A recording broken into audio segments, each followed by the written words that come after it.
What's up, YouTube? Welcome back. So Caleb and I were talking about this engine, right? This overhead cam engine that's belt driven versus his time and chain driven. What engine's that, Caleb? K24.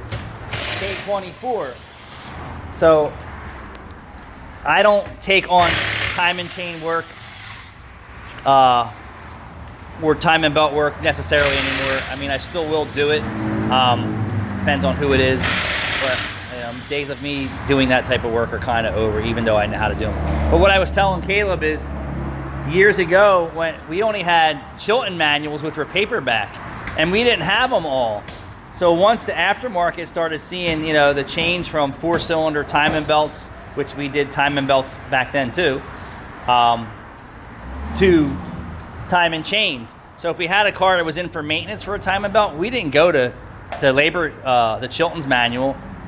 We just set all the marks that we seen OEM and then put everything right back. And then same thing with time and chains. When we would do water pump driven time and chains and things like that, we would just, and hopefully that it wasn't out of time, but we would put the car right where it was, because it ran with no check engine lights and we're doing a water pump or something.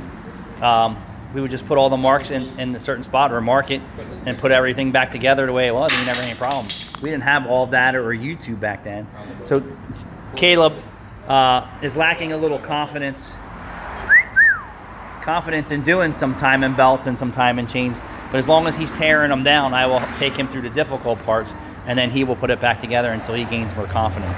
So once he gets this engine apart, we'll do the time and chain tensioner and guides, and then he can build more confidence. But he has YouTube, he has me. All we had was paperbacks, and Ford Boss Me probably was in the same era as me, and probably a lot of old school mechanics. Now the digital age has made it so easy for even the novice to do some things. The Woman of Meineke. Thanks for watching.